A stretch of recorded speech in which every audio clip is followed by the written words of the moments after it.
Ngasigi wari asi 1992 da Amerikada Leiramba chahi kunmathoi ta fariba Nupa Macha Mike ni matam adu Christmas ki matam naksilakpana mi pumnamak Christmas ki sin langbada yamna busy oinarami amadi student pumnamak yum chatnaba vacation fanglami adubu Mike amadi mahaki roommate Matti special project ama sembada busy oibadagi yumda chatlamde maram aduna college ki hostel da leirami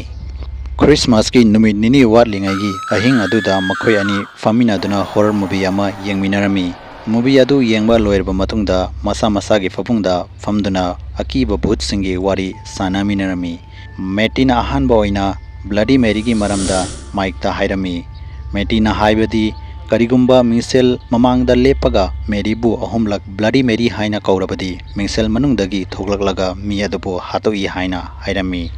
Bloody Mary gi wari adu tabada Mike ti yamna nungairami amadi Bloody Mary bu kauge haina khanki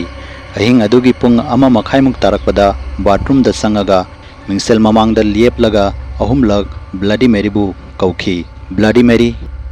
Bloody Mary Bloody Mary amadi ngaihang ngaiduna yengki adubu karimata tawkhide Mike room manungda changlak tumthaki Mike na tumthaki baga yamna nungaitaba mang ama mangki mangduda mahak samudragi mayaida mathanta leptuna lerami amadi mahaki manakta kanamata leiba ukhide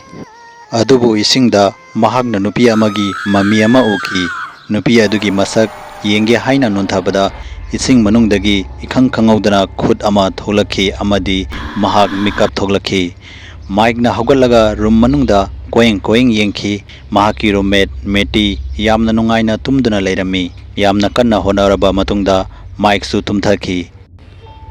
mathangi numit nongalaba matungda Mike na bathroom da changaga yengbada bathroom gi mingsel adu singkhaiduna leirami amadi mingsel adudagi I chentaraki mado bada Mike yam thina kirami numit adugi nongdang dasu amukasu mang ama mangki mang aduda mahak amamba mafam amada leptuna leirami amadi akoibada mingsel ngakta koisinduna leirami mahakna masagi khonjelda Bloody Mary Mary Bloody Mary Bloody Mary Bloody Mary Bloody Mary Bloody Mary Bloody Mary Bloody Mary Bloody Mary Bloody Mary Bloody Mary haiba khonjelama mahakna taki ikhang khangaudana mingsel singadu singkhairaki adubu mingsel amadi singkhairamde aduga mingsel aduda higok masugi angang ama mahakna ukhi ang adu khara nangna yenge haina tawbada mingsel singadu mangkhi aigna ning onthoklaga yengbada mahaki maningda Bloody Mary leptan leramba ubadagi mahak makeup thoklakhi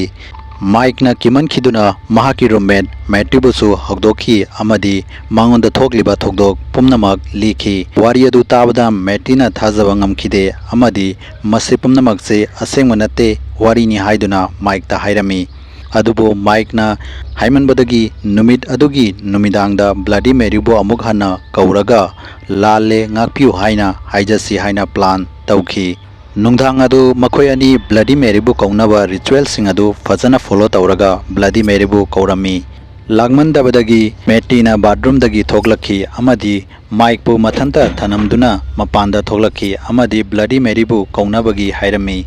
Mike na yamna kina Bloody Mary bu ahumlak kaurafau kanamata lakide Matti na Mike nangna henjina khanjinduna tawribani masi asingba wari natte haina haibata ngairi bathroom manungda thaliba candle adugi mangal adu yamna ngalaki amadi kufet kafet tawba haurakhi mado bada Matti kimanbadagi Mike ta kauraga Mike nang kaisumdi tawdeko haina hangki Mike ti bathroom manungda kimanbadagi makhon ka amata thoklakhide ikhang khangaudana bathroom gi light adu mutkhi amadi mingsel da mahakna Bloody Mary bu leptuna leiba ukhi mado ubada Mike kimanduna kanna laurakhi Mike na laubai khonjel adu tabada Matti na yamna fingna bathroom gi thong adu hangna bohonarami adubu thong adu hangba yakhide Matti na yangna makhada chentharaga guard adubu kauraga thong adu thugaiki thong adu hangdokpada bathroom gi minsel adu singkhaiduna leirami amadi Mike bathroom gi sink manungda isingda makok adu luptuna taduna leiramba ukhi Mike bu khudakta hospital da pukhatki adubu kanba ngamkhide ngasi fawo Matti na Mike na sikhibasi mahaki maramdagi sikhibani haina khanki amadi ngasi fawo Matti gi machindagi Bloody Mary gi maming adu panbau pankidre. Adomna wari asibu pambirabadi khudakta channel asibu subscribe tawiramo amadi video asibu like and share amom ta tawiramo. Mathangi video da amuk unarasi haibaga loinana yangkokpam loyangan bana kainabagi yathang nizari.